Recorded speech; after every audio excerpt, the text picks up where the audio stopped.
Buonasera a tutti quanti. Intanto vi ringrazio di essere qui fino a questa tarda ora, dopo tutta la giornata di discussione così intensa e interessante. Volevo ringraziare Mike che invece lui si è svegliato presto, appena sveglio, per venire a partecipare a questo nostro incontro. Io mi presento, sono Amedeo Perna, non sono un legale, il mondo legale è qualcosa con cui però devo avere a che fare quotidianamente, sono un imprenditore, il mio spazio di manovra è vicino all'IoT e al web delle cose e diritti di proprietà legati alla blockchain. Abbiamo immaginato di fare questa chiusura, questa tavola rotonda di chiusura, invitando due persone non torinesi, non per una necessità di esterofilia, ma per una voglia di contaminazione, di portare e vedere come si sta facendo qualche cosa dall'altra parte del mondo. L'altra parte del mondo più facile dove andare a cercare qualche cosa di nuovo è sicuramente la Silicon Valley. Quindi adesso passeremo all'inglese e we start off we switch over to English, and I will start introducing our two guests here. We have Dina Viara, she flew all the way through from California, from the Silicon Valley, and Mike, he thought he was going to talk through a big screen. He likes to be on the big screen there. And thank you, Mike, for waking up so early. I see that you're having your Torinese coffee to wake up. So I would like to introduce first Mike. Mike is, Mike has, he's based in California. He's working right now for a think tank. And he's a geek and a technological fanatic. I'm trying to spot the augmented reality things behind your desk, but I can't see them, so you'll have to tell me where you've put them. Mike, please introduce yourself. And I forgot a very important thing. What we're talking about right now is blockchain and ownership. So legal rights on property and ownership. So go ahead, please, Mike. Do you want me to just do an introduction or my whole presentation? No, start off with an introduction, then I'll introduce Dina, and then you go ahead with your presentation. Okay, my name is Mike Graglia. I apologize that I don't speak Italian well enough to give this presentation in Italian. I work for a think tank in Washington, D.C., even though I live in California, that focuses on technology and policy. And my group is called The Future of Property Rights. You see right here. So the think tank is called New America, and my group is called The Future of Property Rights. So all we think about is technologies and how they relate to property rights, which is perfect for this topic. And the presentation I'm going to give you is a presentation I'm giving this week, is in like 3 days, at the World Bank. So I just want to share this link with you, bit.ly/WB for World Bank BC Blockchain 18. And the reason that's worth sharing is because if you don't follow everything I'm saying, you can get this presentation and the entire paper, which is like 60 pages long. No one's going to read this thing, and all the detail you want is available on that link. So please feel free to go to that link and get more. And then I'm also having an event on Thursday, which you can join by live stream on this link, and 6:15 Italian time on Thursday, and there'll be all the companies in the paper will be on that panel. So if anything I say is interesting, please join us. This is gonna be fascinating. That's all I have to say. Go ahead, Tina. Okay, and now please, Dina. Well, Dina is she isn't what we would imagine a typical geek, but she really is. I mean, her history isn't related to technology, but probably being raised, and she was born in the Silicon Valley, you can't avoid of getting involved in technology. So her life has started off without technology, but we made for technology. So please, Dina, start and explain who you are. Well, my first computer was actually sold to my dad directly from Steve Jobs. I should point that out, that I was 7 years old. That helps. And in fact, I was learning how to use MacWrite and MacPaint at that point. So technology came to me because somebody who was a geeky, nerdy team made it possible for me to engage. And so I appreciate the possibility of those people who can think about all of us and how to be able to integrate into technology. And in Silicon Valley, that's probably one of the most interesting places in the world to be right now because of the action in the air. You just can have a sense of, I mean, look at Mike, for crying out loud. There he is in the morning on a Saturday talking to us here in Torino at a legal hackers conference. By the way, allow me to point out that it's something to be here in Torino because this is the leading edge. You're the very bleeding edge. You're the pioneers, by the way. And so this is exciting for me to be here in your company.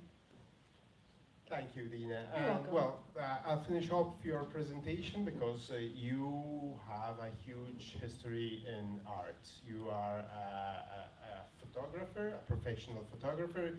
You are an art historian teacher at university, and you are a collector. Thank you. Yes, I collect art, I produce art. These are all assets. It's all related back to property, which is what we're about to talk about in the context of the conversation with Mike, and also with what I have to add to it and the way that it becomes more related to digital, by the way, digital assets as property included in the conversation. Perfect. Mike, would you like to start explaining what's your project and what are the ownership rights that are involved in it? Sure. So I'm gonna go through my slides quickly, not because I think you're gonna absorb them. There's a lot of information on these slides, which is why I was concerned about the big screen, not because I wanted you to see my face on Saturday morning. But again, there's a huge paper behind it. So think of this as just a commercial for going and reading my paper. And I just want to say the reason I wrote this paper is that I've been studying blockchain and property rights, land rights, for about a year. And there is tremendous confusion around when people say, I'm going to put the property registry, like the cadastre, on blockchain. What the heck does that mean? You know, people don't understand like what would that entail? What would that involve? So this paper started with saying, here's how we think this is going to happen, and here's 6 companies who are doing it. And then like everything, it just grew. So the paper's too long. But what's important is when you start talking about other assets, be they cars, boats, art, when the fundamental technology, the code, is going to be the same. So the reason this is interesting, if you're a property geek, well, it's very interesting. But if you're not a property geek, but you want to start a company around selling art or boats or registering cars, whatever, the underlying insights, I think, are broadly applicable. So it's really worth the study. So let me jump in. Are you seeing this slide? No, not yet. Am I sharing or no? No. Oh, pardon me. Let me share. We've tried this just a minute ago and it worked. No, now, how about now? No, we see ourselves now. How about now? Yeah, that's it. You've made Okay. it. So, again, this presentation in the paper, first link. Here's what I'm going to say at the World Bank on Tuesday. We're at the end of the beginning. So this paper, there's a little bit of a forward. We make in introduction, we talk about why blockchain makes sense for real estate, and then we talk about 4 things in the paper. The 7 prerequisites. So before you put a property registry on blockchain, some things need to be in place. I'm not going to talk too much about that today because it's really specific to property. This is the most important part of the paper, I think. The conceptual framework, 8 levels of integration. What does it mean? How is this going to happen? How will this progress? 5 topics for the future is again, very property focused. It's in the paper if you're curious. And then 6 case studies of companies active in the space. This I think is also very interesting because these companies are actually doing it. A lot of people are talking about it, but these companies are doing it. The forward about decentralization in society, we talk about the situation right now where there's tremendous centralization, right? Facebook and Google, they have too much power in a lot of people's opinion. They just, some would argue, messed up the last American election. And now there's a broader ethos throughout the internet of going to open protocols and having decentralized platforms. So it's important to have this in mind, that we are moving towards a decentralized solution, and that's what blockchain is throughout society. So of course we should talk about it in terms of how we keep track of who owns our land and our property. That's in the forward. Introduction, we just make the case that a blockchain-based registry, something that keeps track of who has which rights to what, is a very smart thing to do. It's secure and resilient, meaning it's hard to break. If one node gets blown up, it still moves on. It's hard to hack. It is disruptive. It's going to change the way things are done. In America, I would say land governance is outdated. In Italy, unfortunately, I would make the same statement because it's Italy and things take time to change often. Blockchain is more efficient and it will allow for there to be more transactions. There'll be more opportunities for value creation. That's in the introduction. The prerequisites, basically what we say here is in certain places, more in the developing world, if you don't already have digital records, if you don't already have accurate data and identity, it doesn't make sense for you to put your assets on chain yet. You need to get those things first. We also talk about multi-sig wallets, private and hybrid blockchains, and training the professional community. If you don't know what multi-sig wallets are or private and hybrid chains, I urge you to read the paper. If you want, we can talk about it in the Q&A. Those are very important. But the most important thing on this slide is the identity solution. Digital identity is, if I can just pop back over here, digital identity is, I know a lot of smart people who have worked really hard on blockchain, and they've all run into very interesting problems. And then they've all run back out and said, we have to solve identity first. And I think that's true. So my next paper is going to be on identity because I really, until you have a way to give everybody an identity that is decentralized and on chain, your next solutions, you may not be ready for it. And that's why Ame is so exciting because his company, I think, gets to identity. But so my whole point there, the reason I interrupted myself is that part on prerequisites, identity is, I think, the most important part. So let me keep going. I'm sorry if I'm talking too much. But okay, next slide. This is my favorite part. So again, when people talk about putting a registry on chain, they don't know what they mean. And what we do here is we say, actually, there's 8 levels. There's different ways a registry will go on chain. And it's important to think this through carefully. So level 0, and just like they have sort of the 5 levels of autonomous cars, we said here's what we think the 8 levels of blockchain and registry integration are going to look like. Obviously, level 0, there's no integration. Level 1 is using a public chain, so Ethereum or Bitcoin, to record documents, to hash them, basically. And we're seeing examples of this in Brazil, Georgia, Dubai.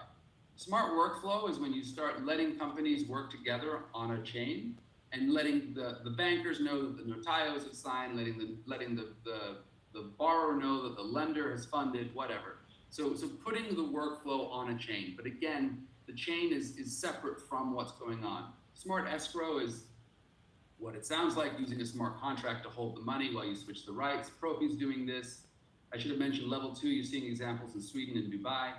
Blockchain registry is where you actually replace the central database with a blockchain. And this you see in Dubai and Georgia. Once you get to that point, things get interesting. So level 5 is disaggregated rights, where you separate the rights to water, the rights to occupancy, the rights to ownership, the rights to governance, etc. Level 6 is fractional rights, where you start taking a right and cutting it up into a lot of little pieces. Pangea, which is a consensus company, is doing this. Peer-to-peer transactions is level 7. Level 8 will be interoperability. There's a lot here, but I think this framework is useful and applicable across registries as a way of saying, where are we and where can we go? And this is new. We're introducing it with the paper. In the next section of the paper, we talk about 5 things. I'm not going to spend your time here, but blockchain is going to change title insurance. Just thank God you don't really have title insurance in Italy. It's very expensive. Nobody uses it, but you have to buy it. The Torrent system is a better legal system. This is completely land geek. This will drive financial inclusion. The distributed registry will make it easier for more people to assert their rights to land. And the other thing, number 4, I think is useful for this group, which thinks more broadly. Number 4 and 5. Big data. Once a blockchain, think of blockchain as a lot of data that hasn't been structured before being structured. And once that happens, you can bring in big data and machine learning. So that's really exciting, and I think people aren't thinking about that enough. And the last but not least, there are some people who say, oh, blockchain will change everything. We don't need government anymore. Clearly, this is bullshit. Forgive the expression. I think, the states will always retain the power to regulate land and transactions. And it seems like almost a silly thing to say, but you go to some blockchain meetings and people are just jumping up and down, oh, government's not gonna go. And so understanding how government will interact with blockchain is I think, very important. Last part of the paper, these are the 6 companies we talked about. There's a few pages on each of them, their technology, their platform, their experience. Bitfury has a registry product that can work for a lot of things called Exonum. ChromaWay has a product called PostChain. They've done work in Sweden and India, which is exciting because India is the developing world and that's challenging. Consensus has 2 products, Landstream and Pangea. They've done work in Dubai, but they're going to many other places. Epigraph has a solution. You haven't heard about them unless you heard about how they got into trouble in Honduras. But that, I think, was Honduras' problem. The point I would make here is Epigraph is a good company with good technology. Propi is very interesting. They're a global transaction clearinghouse, so helping people from country A buy property in country B. And Ubiquity is doing some cool work in Brazil. All of this is detailed in the paper, and I'm happy to take questions. That's all I've got. My website is on the bottom, and if you want more or you're curious about anything I said, we're having an event on Thursday. Please join us. Thank you. Thanks, Mike. Could you please repeat the link once more? Say again? Could you please repeat the link once more? The Where link? you can find the white paper. newamerica.org FPR. Let me share it real fast. Or the link for this presentation. White paper presentation. Yes, coming late. I have to press buttons. Too many buttons. You think Google would be faster, right? There. You got it? Yes, perfect. Okay. Thank you, Mike. Well, it's absolutely a wonderful white paper. It's a wonderful presentation, and I was really impressed with how you've been able to show what all the evolutions that the blockchain is going to bring us, and all the levels are extremely interesting because people are, what the blockchain in itself, it's something easy to understand, but what's really missing is all the huge mental effort that we all have to put in to understand where we have to go from now to the future. And it's very interesting seeing how you have involved all these companies from all over the world. This is, again, something very important to understand because the world is moving fast, and tomorrow it's becoming today, every day faster. So we really need to speed up, and it's very, very interesting. Now, switch over to Dina, and Dina is working on understanding how the legal property of the rights of property of ownership in the art world. This has to do with photography, has with digital assets, and with non-digital assets. So please start and tell us a little bit more about, well, start please in letting us understand how big is the market you're referring and how it's going to evolve, how it's evolving. In the case of the fine art market, that would be actually assets that are tangible for sale in art galleries and at auction. In 2017, the data on that is up to $68 billion. That's the art market for 2017. And that's without any blockchain involvement, all right? Think about that. That's in the context of transactions among people with each other, dealers and collectors, artists and collectors even sometimes as well. I work in the context of the fine art market because I come from a family of artists, and so I've had the wonderful privilege of seeing what it looks like in reality to be an artist and to be successful, and to actually experience wealth as an artist in the context of art being collected by a robust community of collectors for decades. This is changing now. This is something that is extreme, where we have art galleries which used to bring in multi-millions of dollars every year into one art gallery. Now we see that vaporizing because people are buying online. This is something we all have experience with. You've seen stores close and then people buy online those same things. Well, the art market isn't that different. And with the blockchain technology, by the way, the context of the art market with respect to the art auction houses, those services, they're greatly threatened because the middleman, the agent, the auction house needn't really participate. Well, who wants to go pay 25% commission on $1 million purchase? Sorry, but there's got to be a moment where you finally realize as the buyer, there's a better way. There's an opportunity to spend your money differently. And so there's that one asset. What you want to say? Moving out the middleman from the art, from a $28 billion market means... Excuse me, $68 billion. 68, sorry. For 2017. Okay, 68, well, it's a macroeconomic quantity of money. So, I mean, this means that if we can move out the middleman from this market, there is a huge business opportunity.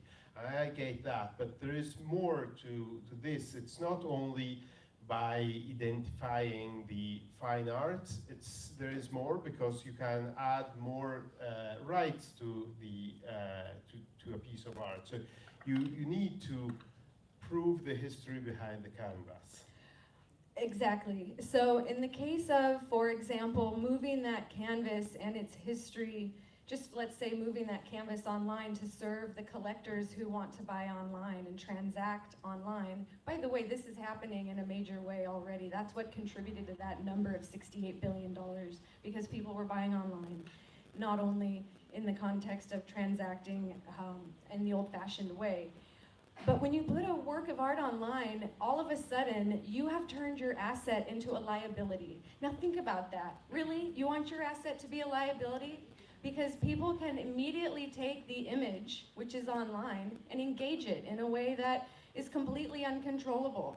It can be all of a sudden reproduced, and there's no need at that point to engage with the artist or the art dealer. And so your asset as a liability is something that is real. It's something I experienced personally. In fact, you've seen me with my camera this evening throughout the whole day taking pictures. Fantastic. I'm delighted to take those pictures, and I'm delighted to be of service and sharing them with everybody here. In fact, it's something that I'm offering in service to Raffaele, to be able to engage you in the moment of remembering where we were today in a historical moment. However, what if Time Magazine wants to pull one of those images and put it into play? It has to call somebody, and then that somebody has to call somebody. There's friction. Why is there friction when we have technology? It needn't happen like that. We have now the opportunity to reduce that friction to zero and to be of service, not only to the creator of the content, but to the one who wants the content, to get it to them faster, and without the actual price related to the middleman, which, by the way, allow me to point out, in my case, I pay 77 cents on every dollar to an agent. If I want to make 23 cents, great, that's wonderful. I'm very happy to earn that. Thank you, God, for every opportunity to be of service in that way as well. However, I do believe that there's a better way to go forward with the new tools we have. Allow me to point out what you mentioned regarding digital assets and photography as an example. Another piece of data. Every single day, there are 2 billion assets uploaded just to one platform. You all know Instagram. You probably all have Instagram accounts. If you haven't got one, then I encourage you to look into it, because you immediately open yourself up to the flow of assets, which are wonderful to see. That's great, but guess what? They're all vulnerable. As a photographer, I do put personal photos up. You know, I'm having a fun time sharing with my friends, but I really can't put anything up that may be actually considered an asset by a client, because at that point I've disrespected my client who actually bought the asset. And then all of a sudden we're entering into some kind of sticky relationship about having to deal with a client being upset. So talk about friction, there's a lot of it at the moment. And because of this, I have found myself very motivated to pursue elegant solutions. And allow me to also point out that I found them here in Torino, okay? I'm not only in Torino because of the wonderful people here. I'm married to a Torinese, allow me to say that. That's something that's worth mentioning. But it's really also exciting to be in company with the bright minds who are writing algorithms, who I get to work with, and who you know, and who you'll get to meet, people who are here now, who are here today, and who will also be here tomorrow. I encourage you to come tomorrow so you can yourself see who are these people who I'm working with, who we're working with. Thank you, Dina. You're Well, welcome. it's very, we're all obviously very happy to know that somebody from the Silicon Valley, from the other side of the world, comes over all the way to Torino to have a look at what we have to offer. Well, unluckily, Torino is an unbelievable melting pot where ideas start, but we aren't so good in keeping them and in marketing them. And this is one of the huge problems of Torino. We are all aware of it. And I've been discussing this with Mike many times, even because also Mike has a background, a Torinese background, because he's half-blooded Torinese. So we could have done this in Italian, but it was more fun doing it in English. Send him Giangiotto, he loves Giangiotti. Yeah, we'll send you over a Giangiotto for this. That's my compensation. I'll bring you back some, you know that I will, I'm pretty sure. Mike, I would like to know, from your perspective, what is the biggest friction to the mass adoption of legal rights on property?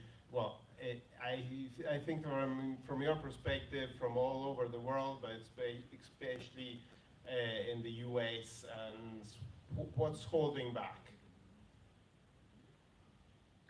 From a technology point of view, or just broadly? No, broadly. So in Italy or in America, you know, we have our rights. You know, you can prove, it takes longer in Italy, that your great-grandmother gave the house to the blah, blah, blah, blah, blah, and now it's your house. You can do that. You're gonna have to hire 3 notai and spend 4 months, but it's gonna get done. In Africa, that's just not gonna happen, right? Because, so there's, if your question is universal, why in developing countries is it hard? Partially because of rule of law, the lack, but also because of a lot of corruption, right? And that brings us back to blockchain. If you have a distributed, decentralized platform like blockchain that allows people to assert their rights to land and document it in a way that you don't have to bribe somebody, whether legally or illegally, right? So an illegal bribe is you're paying some bureaucrat to let you see your property record. A legal bribe is there's 5 lawyers who have the rights to get that record and you have to pay them an immense amount of money. My apologies to the lawyers in the room. But the punchline there is the transaction costs are too high. And when transaction costs are high, transactions don't happen. So if you want your society to move forward, if you want to be able to rent a room in your house, if you want to be able to subdivide the land you inherited with your siblings, if you want to be able to transact, you need to find an efficient way to do that. And our society has become much more complicated and fast moving than it was when the laws that govern how we manage property were written. Think about that, right? So if we need to move faster, if people are going to start moving around and buying and selling property at a speed that is much faster than that of their parents or grandparents, then we need systems that enable that. And you're already seeing some of the archaic systems that we use in America and are used in Italy, and I know this because I have property in Italy I can't sell right now for all the reasons I'm describing. When you see these things, you realize we need a better platform, and the same platform that will allow us to speed up in the NATO countries, whatever, G20, is the same platform that's going to help us give people rights to the land they were born on in developing countries, which is a platform that is not controlled by government, that people do have the ability to write to, that is a record that people can reference without going through a bureaucracy that is immutable, that cannot be tampered. And that, I think, is one of the biggest aspects of blockchain. Now, I just wrote a 60-page paper explaining why everything I just said is complicated. So I realize that what I just said is not so simple.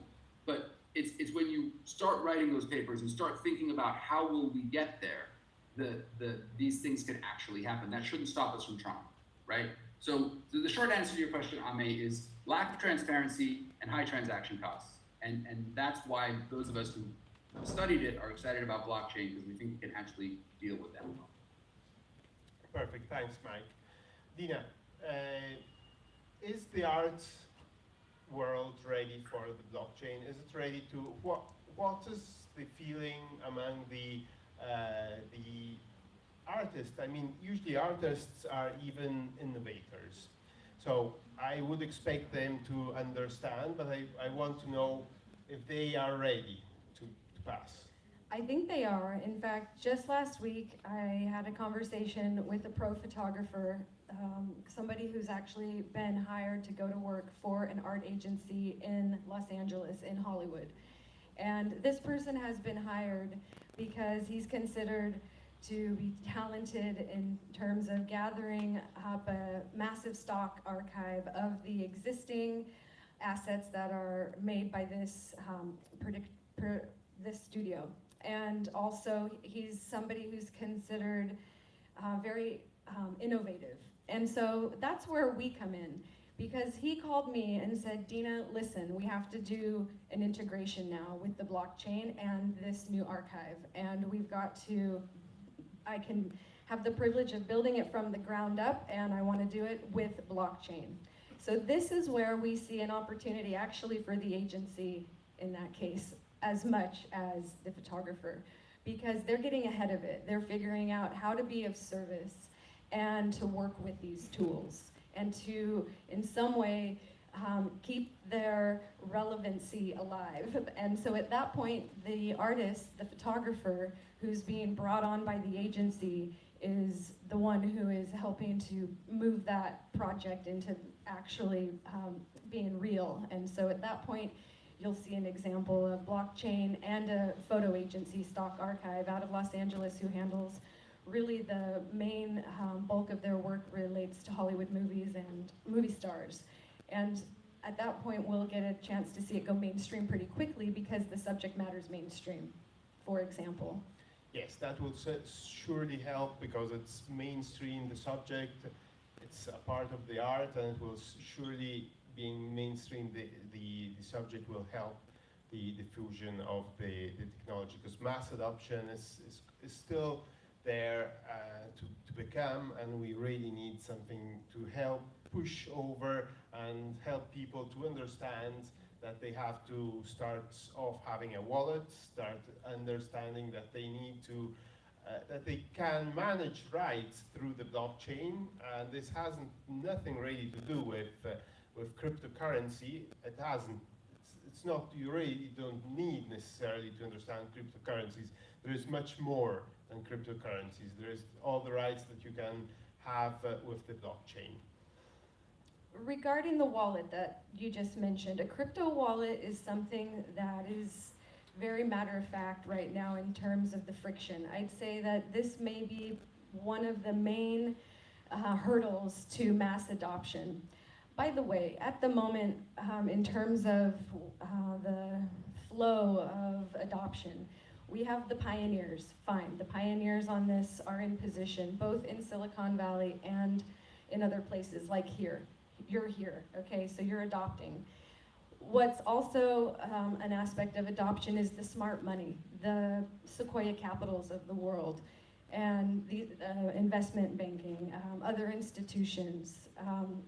There's that already happening now in Silicon Valley. The tipping points happened within the last year, really. A year ago, it actually hadn't fully happened. I can't say I saw that tipping point. I was still very frustrated in conversations with venture capital about the idea that you could have autonomous assets. And that was something, that regarding blockchain, they, were still sort of grappling with. But now that's changed. And so the smart money in some places is engaged. Here, not so much. And that could really change a lot at that point if you had the pairing of the pioneers and then the influence of the resources, the financing, to really develop these tools to make it possible for them to be more usable and have mass adoption, which will then make the system more robust. By the way, the tools, the wallet, that's something you should all go home and try to get a crypto wallet. Look into which one you should get. Talk to each other about it. Ask Amadeo. Ask some of the other people who are speaking here. I'm sure Mike would even be someone who you could email and consider talking, to anybody he recommends. Just keep looking into all the possibilities as you're making that move, because it's something that immediately puts you in a position of being able to participate. If you don't have a wallet, what are you doing in the context of cryptocurrency? That's fine, you're still learning about it. But in terms of engaging, in terms of receiving cryptocurrency, in terms of sending cryptocurrency, it's gotta happen with a practical thing, such as a crypto wallet. So that would be something I would encourage all. Start off with the action. This is the idea. Action, well, you're wearing, thank you for wearing the Screaming Hands sweatshirt to show your rebel spirit. And yes, go into action, start to do things. I want to say about what I'm wearing today, okay? I'm actually a very elegant gal, and I like to dress in a very elegant way. And I would say even today that's the case. However, I do realize I am wearing a giant screaming hand with the tongue and teeth and the full veins hanging out. I did that very deliberately because I'm respecting the name, legal hackers, all right? This is language that is a call to action.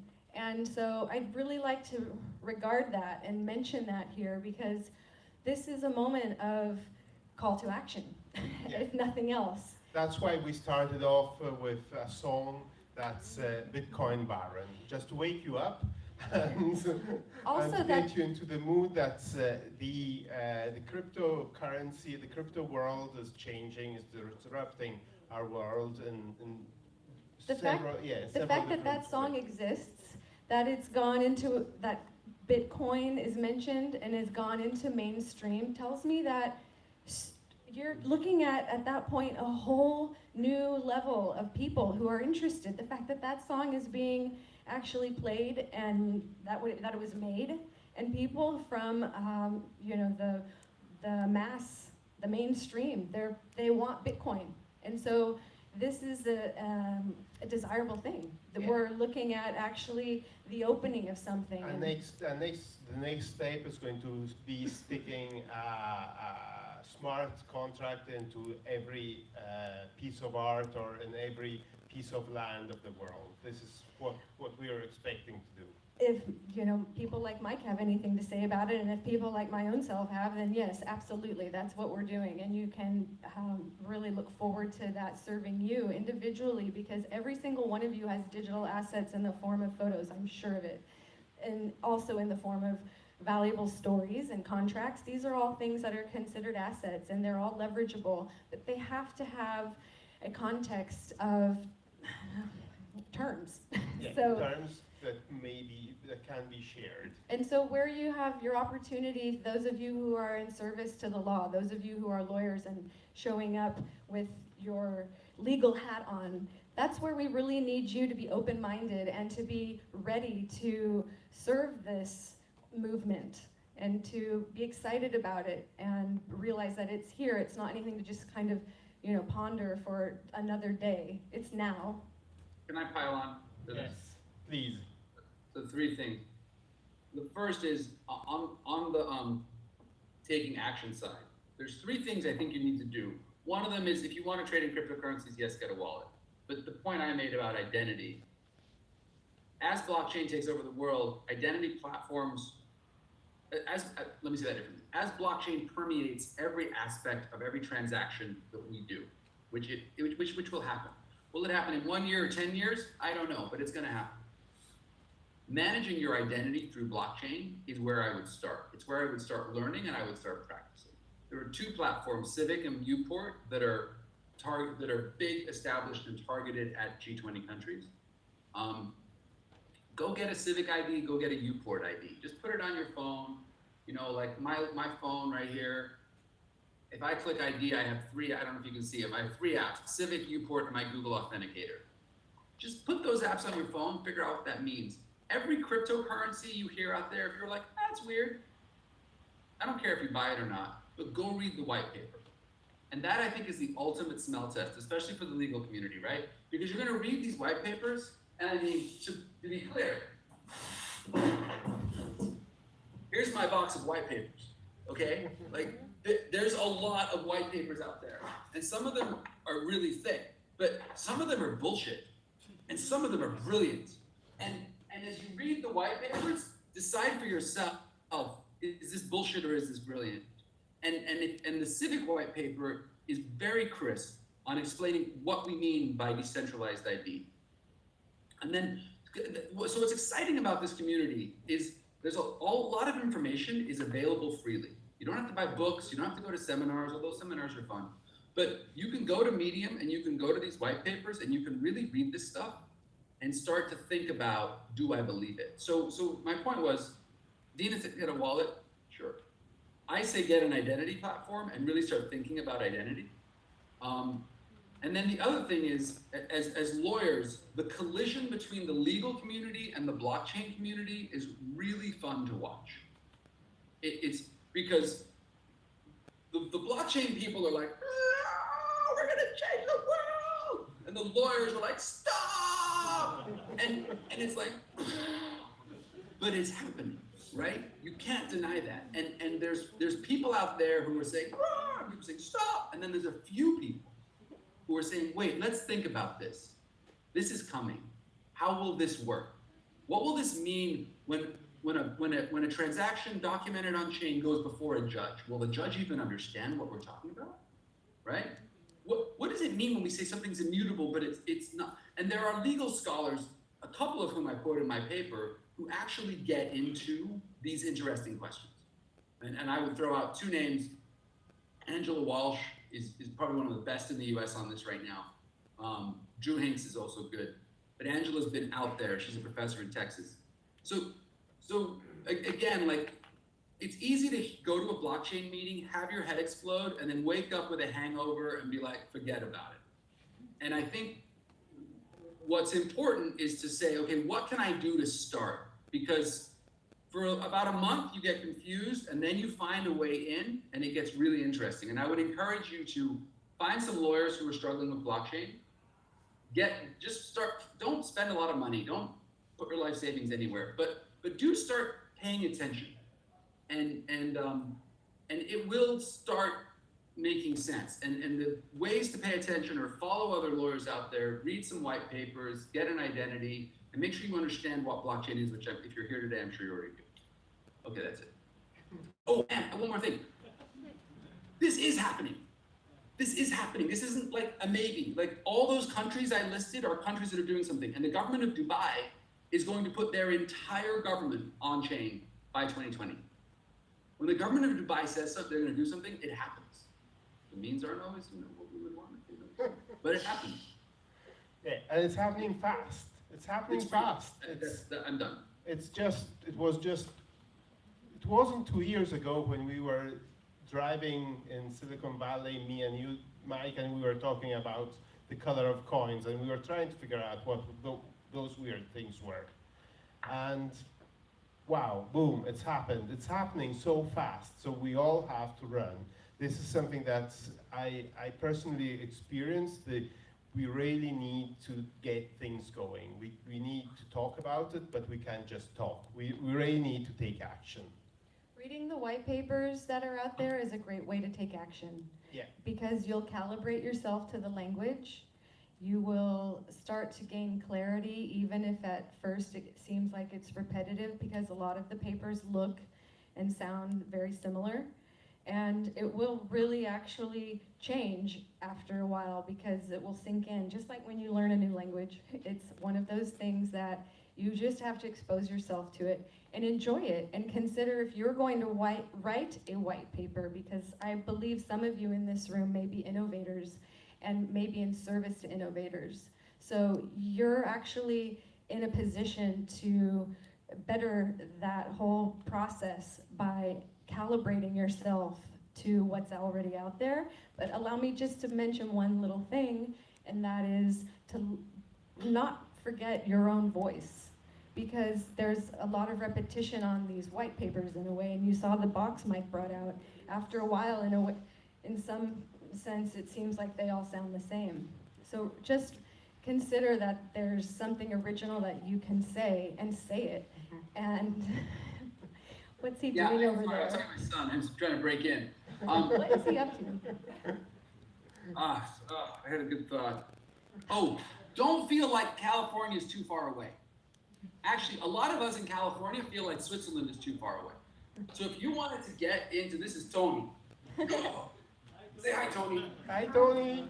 Hi, Tony. Yeah, you got lightning. So a lot of us here in Silicon Valley feel like Switzerland is too far away. You understand? So like one of the epicenters of crypto on Earth is in Switzerland. So you're very close. You can go and meet a lot of investors and a lot of entrepreneurs, and with less than an hour's flight. Mommy's over there. Go that way. So that I would just make that point. You know, there's a lot more. You don't have to feel like you're far from this. You're actually very close to this, and what Dina said is so true. It takes a little bit of time to understand what's going on, but then you're in. So I encourage you to just get creative and learn as much as you can. Well, In terms of California being not very far away, it's here in the room with you right now. Your relationships are California and Zurich and Singapore. You are it's through each other. That's exactly what it boils down to. And Mike's here too. Yeah, So here we all are in the room now. there's a world outside Torino, I know. We all need to remember this every day. And well, I think that our hour is up. It's almost. Maybe there's any questions? Come on. Come on.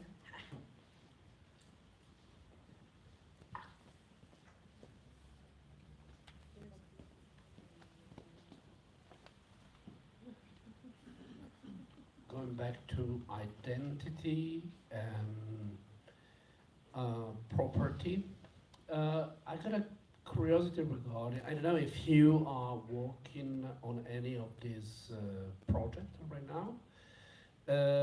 My curiosity is the difficulty that you have for fine arts in establishing the truth of what is in the blockchain, not only for identity, but of the owner of the property, but also for the artist itself. Because when we speak about property, it's quite easy. There is, how to say, a map about the property within a city, a register already existing, so you can point out that property very easily. But in fine art, there is forgery. So that's the first question. How do you solve this issue in blockchain?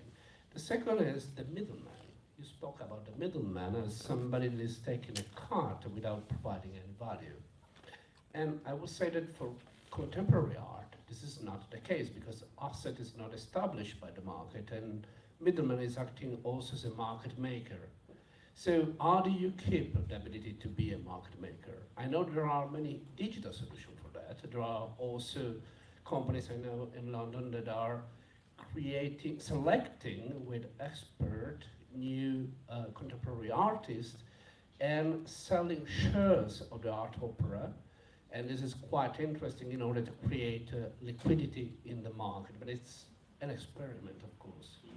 And if I understand well, you are part of an ecosystem of contemporary artists that get good valuation, so not emerging artists.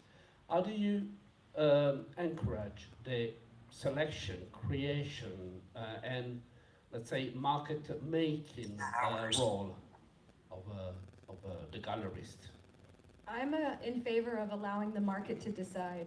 So for example, let's go back to Instagram as one we're all familiar with, where we see contemporary artists participating and also their galleries.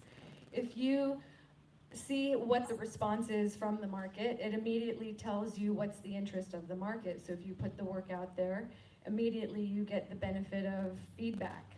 And that usually happens in the form of how many likes any one photo or video may have. So in the context of bringing that then to the next level, integrated into a blockchain environment, I'd like to see that be where we can participate, where you see more influence from the market rather than creating, potentially, call it artificially creating a market by just a few people in a back room before an art show. You know, that's usually how the market, all those deals in Maastricht that were just done this last week, those were done in the back room. I'm pretty sure that's where the market got defined in some way by a handful of people from New York and London and a few other places. And so that's relationship based. It's not even art based. That's relationship based. So I'd like to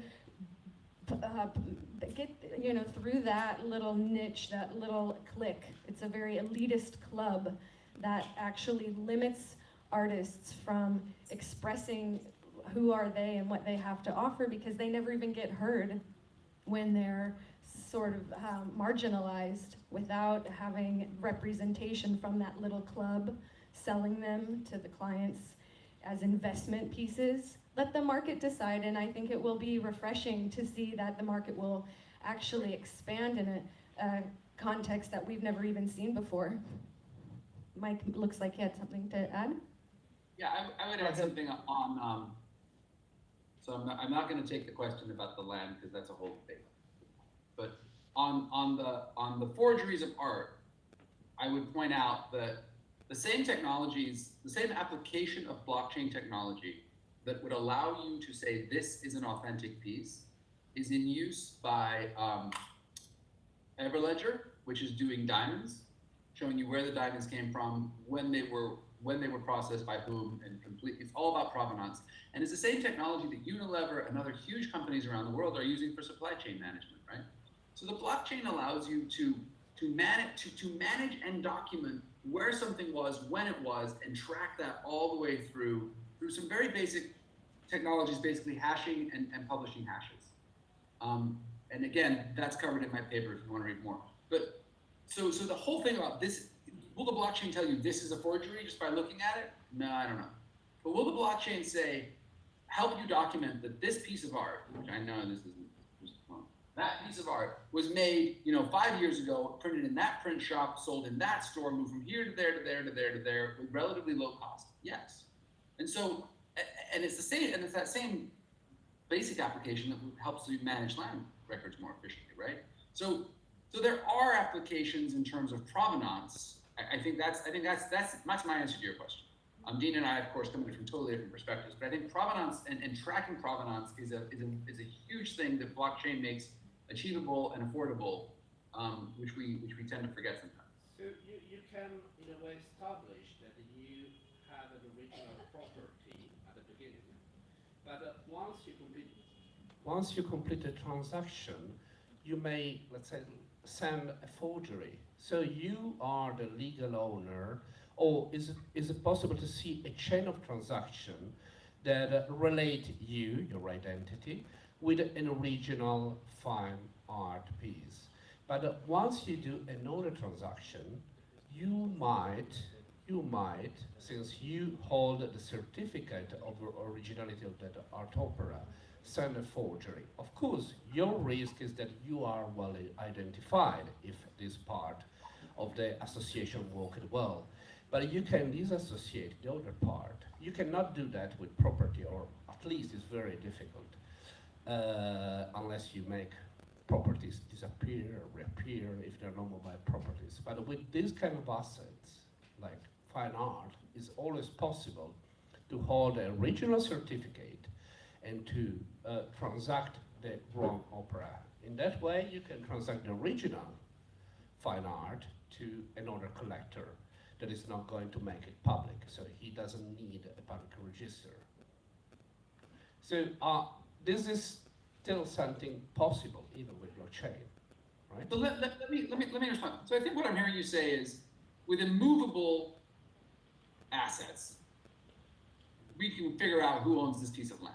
But with movable real assets, and digital assets would be different, right? Because we can have different ways of tracking them.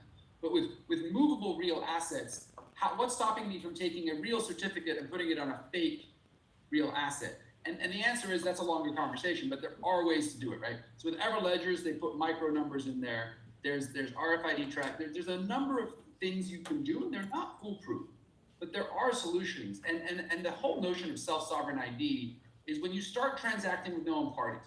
Even though I could be anonymous on a chain, my key would not be anonymous, and my key would be tied to all my transactions, right?